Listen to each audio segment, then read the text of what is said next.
ইফতাৰ পাৰ্টিটো আচলতে আমি ধৰ্মনিৰপেক্ষ ৰাষ্ট্ৰৰ নাগৰিক হিচাপে আমি ৰোজাও ৰাখোঁ, ইফতাৰো কৰোঁ আৰু পূজাতো যাওঁ। এটা কথা আমি যোৱা 10 বছৰত লক্ষ্য কৰিছোঁ যে আমাৰ বৰ্তমান যিজন বিধায়ক আছে নিৰুতা ডাঙৰীয়া, কোনোদিন কিন্তু হিন্দু মানুহৰ কোনো উৎসৱত পাৰ্টিচিপেট কৰা নাই, কোনো পূজাত আমি দেখা নাই। প্ৰতিটো হিন্দু মানুহৰ মুখত কিন্তু এইটো কথা যে 10 বছৰে আমি আমাৰ বিধায়কক কিন্তু আমি পূজাত বা আমাৰ যিকোনো উৎসৱত আমি পাৰ্টিচিপেট কৰা দেখা নাই।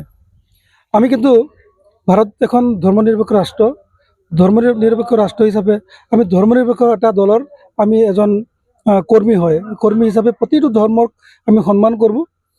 যেনেকৈ আমি পূজাতো আমি দুৰ্গা পূজাত আমি পাৰ্টিচিপেট কৰোঁ, আমি খবৰ চবৰ লওঁ, বিহুতো খবৰ চবৰ লওঁ।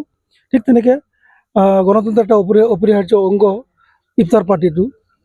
ভাৰতৰ প্ৰধানমন্ত্ৰী ইফতাৰ আয়োজন কৰে, মুখ্যমন্ত্ৰী আয়োজন কৰে, ৰাষ্ট্ৰপতি আয়োজন কৰে, প্ৰত্যেকজন ব্যক্তিয়ে আয়োজন কৰে। তো সেই হিচাপে আমাৰ সুতিৰপাৰ আঞ্চলিকৰ সম্পাদকো আছে, আমাৰ বাহাৰ ডাঙৰীয়া আছে, জাকি ডাঙৰীয়া আছে। তেওঁলোকে আমাক ক'লে যে আমি এটা ইফতাৰ সমূহীয়াভাৱে জিপিৰ মানুহখিনি বা আমাৰ যিখিনি কৰ্মী আছে আমি একেলগে বহি ইফতাৰটো কৰোঁ। এই হিচাপে ইফতাৰ আয়োজন কৰিছে। ৰাইজে স্বতঃস্ফূৰ্তভাৱে ইয়াত পাৰ্টিচিপেট কৰিছে, অংশগ্ৰহণ কৰিছে আৰু কিমানখিনি আমি সন্তুষ্ট কৰিব পাৰিছোঁ ৰাইজে জানিব। কিন্তু আমাৰ পৰা আমি আপ্ৰাণ চেষ্টা কৰিছোঁ, যদি কিবা ভুল ভ্ৰান্তি হৈছে তাতে ৰাইজৰ পৰা আমি ক্ষমা খুজিছোঁ। আজি আমাৰ ৰূপহীহাট সমষ্টিৰ অন্তৰ্গত চুতিৰপাৰা গাঁও পঞ্চায়তৰ আমাৰ অসম গণ পৰিষদ দলৰ টিকেটৰ প্ৰত্যাশী জাকিৰ হুছেইন ফৰাজী ডাঙৰীয়া এখন ইফতাৰ পাৰ্টিৰ আয়োজন কৰিছিল। এই সেমেকা বতৰতো, ঠাণ্ডাৰ বতৰত হাজাৰ হাজাৰ মানুহ হিলডল ভাঙি ওলাই আহিছে। গতিকে আজিৰ এই মুহূৰ্তটো খুব সঁচাকৈ আমাৰ এটা আনন্দৰ মুহূৰ্ত। আৰু যিহেতু আজি পবিত্ৰ ৰমজান মাহ যাওঁ অৱস্থা মুহূৰ্তত হৈছেই।